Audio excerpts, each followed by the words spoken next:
সেই দিন জানলো একদিকে লোনা পানি আরেকদিকে মিষ্টি পানি।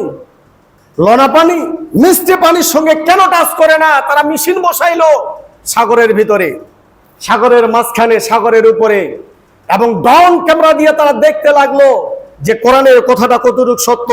১৫০০ বছর আগে মুহাম্মদ সাল্লাল্লাহু আলাইহি ওয়াসাল্লাম বলে গেছেন, লোনা পানি মিষ্টি পানির সঙ্গে টাচ করে না, আর মিষ্টি পানি লোনা পানির সঙ্গে টাচ করে না।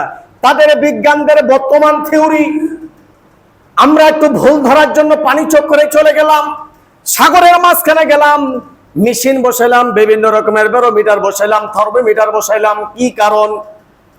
কোরআনে কেন এই কথাটা বলানো হলো যে পানি, লোনা পানি মিষ্টি পানির সঙ্গে টাচ করে না, মিষ্টি পানি লোনা পানির সঙ্গে টাচ করতে পারে না? কারণটা কি? গবেষণা কি?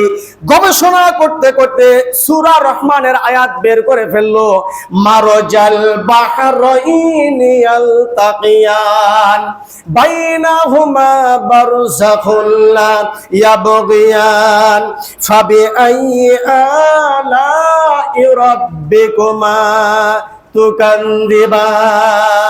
হে জাতি, একদিকে লোনা পানি আরেকদিকে মিষ্টি পানি। লোনা পানি মিষ্টি পানির সঙ্গে টাচ করে না, মিষ্টি পানি লোনা পানির সঙ্গে টাচ করে না। তারা নিজ নিজ কক্ষপথে যাইতে থাকে। কতদিন যাবে? যতদিন সূর্য উঠবে আর জ্বলবে।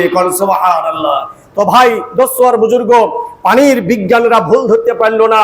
তারা বলল যে নিরক্ষর নবী আমাদের সত্য, নিরক্ষর নবী যা ঘোষণা দিয়েছে তাই 100% সত্য। লোনা পানির কাজ লোনা পানির কাছে, মিষ্টি পানির কাজ মিষ্টি পানির কাছে। এই জন্য আল্লাহ রাব্বুল আলামিন বান্দাকে দান করেছেন, বান্দারা মিষ্টি পানি পান করবে, আল্লাহর শুকরিয়া আদায় করবে।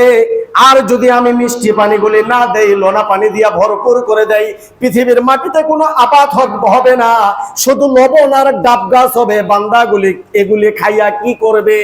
বান্দা তো ফল ফলাদির দরকার। আমি যদি শুধু লোনা পানি রাখি তাহলে লবণ থাকবে, ডাব থাকবে, সুপারি থাকবে, এ বাদে কোনো ধান চাল হবে না, কোনো চাষ হবে না, সবগুলি লবণার্থক হয়ে নষ্ট হয়ে যাবে। এই জন্য রবি শস্য ক্ষেত্রগুলি যদি ভালো করে আবাদ হয়, এই জন্য আল্লাহ রাব্বুল আলামিন সূরা ঝুমারের মধ্যে স্পষ্ট আকারে ঘোষণা দিলেন এবং অন্যান্য সূরায় বললেন, মাসালুল লাযিনা ইউনফিকুনা আমওয়ালাহুম ফি সাবিলিল্লাহ কামাসালি হাববাতিন আমবাতাত সাবআ সানাবিলা ফি কুল্লি সুমবুলাতিন মিয়াতু হাব্বা।